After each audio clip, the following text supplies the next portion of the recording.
Quando eu acho a crítica construtiva, eu uso a crítica para melhorar em alguma coisa. Eu falo para as pessoas, mas o que é a receita do sucesso? É viver uma vida extraordinária. O que é uma vida extraordinária? Vittorio Gassman, um grande ator da sua profissão, falava assim, a vida não é uma peça de teatro. Eu não tenho uma vida para ensaiar, outra para viver. Na peça de teatro você ensaia exaustivamente, você sai muito bem. A vida é one shot, YOLO, né? You only live once. E aí, o que é vida extraordinária? É você fazer coisas que você acha, é buscar coisas que você talvez não imaginava que você pudesse fazer. Todo mundo tem esse talento. Você vai buscar, eu sei pintar, então pinta, eu sei cantar, então canta. Eu fui lá e gravei um CD, tiraram o sarro da minha cara, tudo. Eu não sou idiota, eu tenho autocrítica. Eu sou puta cantor, eu sou bem afinado. Tenho ouvido musical, sempre gostei, e cantei, fiz um puta CD legal. Depois fiquei 2 anos com o Wilson Gava, que é o cara que treina os vocais de todos os musicais e da Globo também. E me treinando 2 anos, só porque eu quis me aprimorar. Fui lá e estudei. Aí fui TV, um puta desafio, a Fazenda virou minha saúde, mas era um desafio que eu queria passar. Então, eu digo para as pessoas, busca, porque Einstein falava que a inteligência e a criatividade se divertindo. Ser criativo é buscar dentro. A gente usa menos de 5, 6% do nosso cérebro.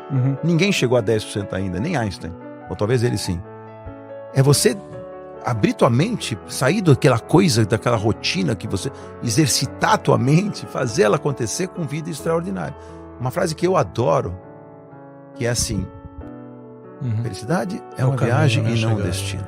Seja feliz agora, não quando vai chegar talvez o pote de ouro no final do arco-íris, que você vai ter que ele buscar. Eu quero estar feliz em tudo que eu estou fazendo.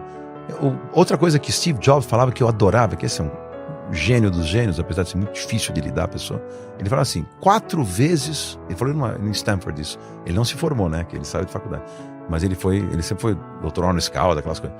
Ele falou assim, 4 vezes na semana seguida, em 4 dias da semana, você olhar no espelho e perguntar para você mesmo, o que eu vou fazer hoje, eu quero ir fazer? Na 4ª vez que você responder não, vai fazer outra coisa. Eu falo, sai da zona de conforto. As pessoas não saem. Não saem de casamento infeliz, não saem de emprego infeliz. Ah, mas eu preciso do dinheiro. Pô, mas por quanto tempo? Então vai olhando outra coisa. Seja um amador do que você faz. Não amador no sentido de você não ser profissional, mas de quem você ama o que você faz. Não tem erro. Eu amava fazer o que eu fazia na publicidade. Quando eu comecei a não gostar, caras queriam renovar comigo mais 10 anos. Mas não tem chance. E a insegurança depois?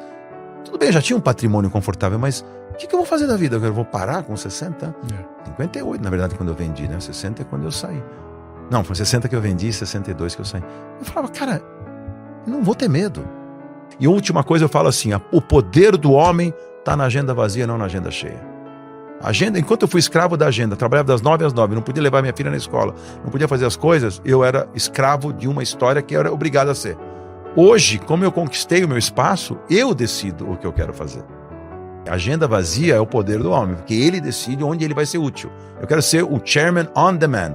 Precisa de mim para aquele projeto, precisa de mim para dar uma opinião, eu estou no conselho de uma ou 2 coisas. Ok. E outra coisa, não se pautar demais pela opinião dos outros.